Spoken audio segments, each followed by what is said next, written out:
Assalamualaikum warahmatullahi wabarakatuh. Perkenalkan, nama saya Anis Puji Rahayu sebagai Ketua Program Studi Farmasi Universitas Muhammadiyah Bandung.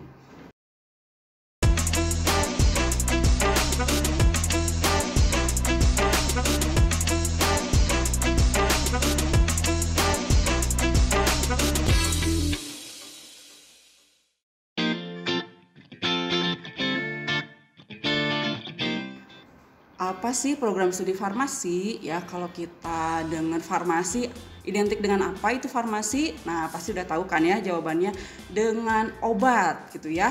Nah, betul sekali, di program studi farmasi ini kita akan mempelajari bagaimana sebetulnya obat itu dihasilkan, kemudian bagaimana obat tersebut bisa disampaikan atau dikonsumsi oleh pasien dengan baik ya. Jadi kita akan mempelajari dari awal bagaimana suatu obat itu dihasilkan. Contohnya nih ya, kan mungkin kalau sakit udah pada sering kan ya minum obat. Coba obat yang paling sering dikonsumsi apa? Misalkan obat penurun demam gitu ya, kan kita kenal namanya tuh paracetamol gitu ya. Nah, kalau adik-adik atau teman-teman mengkonsumsi paracetamol itu kan ada yang bentuknya cair ya, ada yang bentuknya padat ya, kemudian juga beberapa yang lain ada yang injeksi ya untuk yang lainnya. Nah, itu kenapa sih dibuat dalam berbagai macam bentuk? Nah, itu akan semua kita pelajari di farmasi, dan bagaimana semua bentuk obat itu nanti diserahkan kepada pasien, kemudian pasien bagaimana menggunakannya, itu semua ada dan dipelajari di program studi farmasi.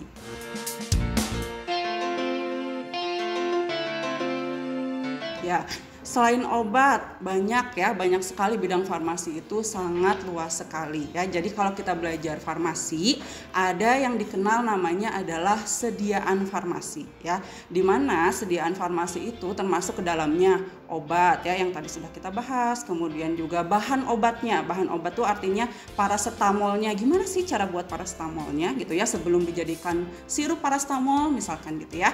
Kemudian juga ada yang lainnya seperti obat tradisional. Nah, obat tradisional ini seperti jamu ya, kemudian kita juga kenal obat herbal terstandar, kemudian ada juga fitofarmaka. Nah, itu dipelajari di farmasi. Selain itu apalagi? Nah, ada lagi nih ya. Ada kosmetik. Kosmetik itu juga dipelajari secara khusus di farmasi. Dan untuk sekarang gitu ya, farmasi trennya sudah sangat luas ya. Kita bukan hanya membahas terkait produknya ya, tetapi di sini juga kita mengembangkan bagaimana produk-produk yang sudah diciptakan itu bisa kita pasarkan dengan baik ya, bisa diterima oleh konsumen dengan baik, dan juga tentu produknya harus memenuhi syarat keamanan, kualitas, dan juga ada khasiatnya atau manfaat yang bisa dirasakan oleh pasien atau masyarakat. Ya, jadi jangan hanya berpikir terkait obat ya, tadi ternyata banyak sekali yang bisa kita pelajari di program studi farmasi.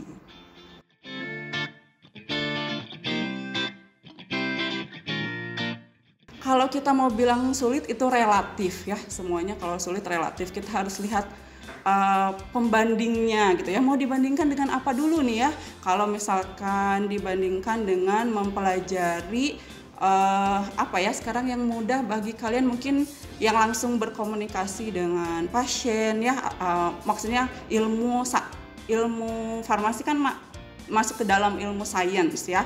Kalau ilmu sains orang bilang itu tingkat kesukarannya lebih dibandingkan dengan ilmu sosial gitu ya. Nah, tetapi semuanya adalah bergantung kepada kalian sendiri ya. Jadi kalian kalau memang sudah suka dan minat untuk mengembangkan farmasi, mau ilmu apapun itu ya bisa dipelajari dengan baik, dan semuanya kalau sudah memang kalian niatkan gitu ya, kemudian berusaha dengan maksimal diiringi dengan doa ya, tentunya insya Allah bisa sukses di bidang apapun dan bisa mempelajari ilmu farmasi dengan sangat baik.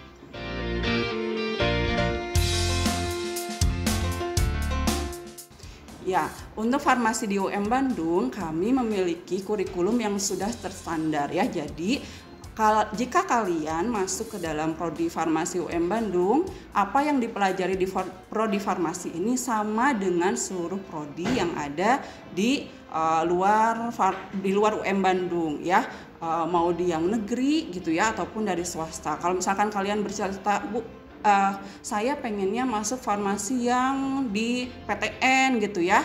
Nah, tetapi jangan khawatir ya. PTS seperti UM Bandung pun memiliki kualitas yang tidak kalah dengan program studi yang ada di PTN ya. Kemudian kami juga punya keunggulan selain kurikulumnya sudah sama ya, sudah terstandar gitu ya. Kemudian keunggulan kami adalah yang pertama di bidang farmasi halal ya. Jadi kami akan mengembangkan produk-produk farmasi yang halal. Jadi kalian nanti ketika masuk dengan prodi farmasi akan banyak mempelajari bagaimana itu membuat obat yang halal ya, kosmetik halal ya yang sekarang lagi ngetren banget. Kemudian juga tadi obat tradisional yang halal. Nah, di samping itu kelebihan dari farmasi UM Bandung adalah kita akan menciptakan teknopreneur gitu ya. Jadi kalian akan diarahkan nanti sebisa mungkin menjadi seorang pengusaha di bidang farmasi yang juga dengan memanfaatkan teknologi yang sudah dipelajari selama perkuliahan di farmasi UM Bandung.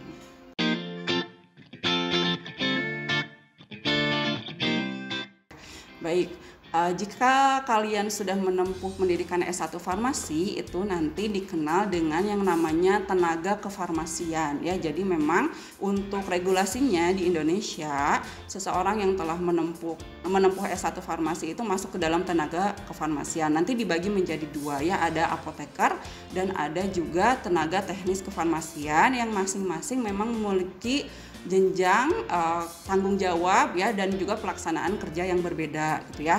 Nah, kalau misalkan Bu, saya itu setelah S1 gitu ya, nanti tidak akan lanjut gitu ya untuk profesi apoteker gitu ya. Nah, berarti bisa kerja apa nih ya? Nah, bisa kerja apa? Ruang lingkupnya banyak ya. Jadi kalian bisa bekerja sekarang itu bisa menjadi auditor halal ya. Nanti bekerja untuk bagaimana mengaudit produk-produk sediaan farmasi yang halal ya. Kemudian juga nanti tentu bisa bekerja di industri farmasi ya. Nanti kalau di industri farmasi tentu tidak harus langsung apoteker ya, bisa S1 farmasi lanjut kemudian bekerja di bidang industri farmasi ya. Kemudian di rumah sakit ya, di bagian pelayanan juga bisa, kemudian di apotek ya, kemudian di klinik. Nah, selain itu tentu kami di sini akan mengarahkan supaya nanti di antara lulusan tersebut ya yang sudah masuk di prodi farmasi bisa juga menjadi seorang pengusaha yang menciptakan lapangan kerja ya.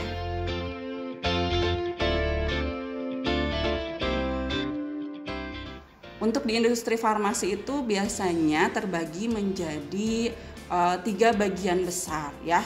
Yang pertama itu di bagian produksi. Nah, untuk di bagian produksi, namanya juga produksi berarti khusus untuk manufacturing ya, atau menghasilkan berbagai jenis sediaan farmasinya gitu ya, mau obat, mau kosmetik ya. Jadi nanti lulusan S1 farmasi bisa menjadi seorang supervisor ya untuk mengawasi operator yang menjalankan mesin-mesin di bagian produksi ya. Kemudian juga mengawasi terkait dengan catatan-catatan. Biasanya di produksi itu kan ada catatan catatan pengolahan batch ya, namanya itu bagaimana suatu sediaan itu dihasilkan dari mulai nimbang nih ya sampai nanti jadi bentuk tabletnya, bentuk kapsulnya. Nah, itu butuh seorang supervisor. Nah, di sana lulusan S1 farmasi berperan. Nah, kemudian selain diproduksi masuk nanti obat yang sudah dihasilkan itu harus diuji ya.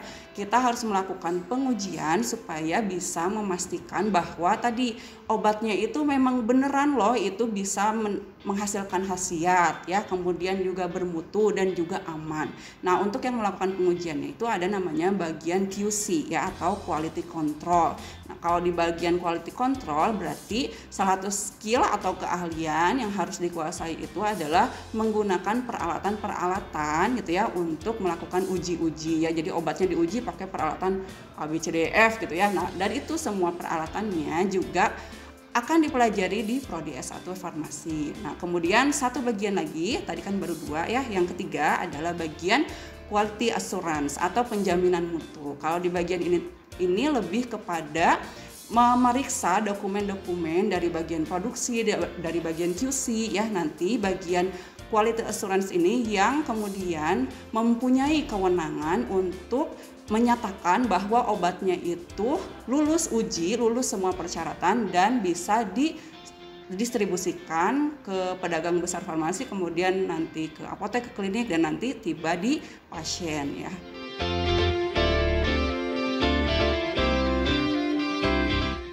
Adik-adik semua, teman-teman, dari semua yang sudah kita obrolkan tadi ya, sudah tidak ada keraguan lagi untuk kalian memilih dan kuliah di Prodi Farmasi UM Bandung ya. Kami tunggu untuk bergabung di Prodi Farmasi UM Bandung karena kami akan menghasilkan farmasis-farmasis atau sarjana-sarjana farmasi yang unggul, berkarakter technopreneurship dan juga menguasai terkait dengan keilmuan Islam. Ditunggu ya semuanya.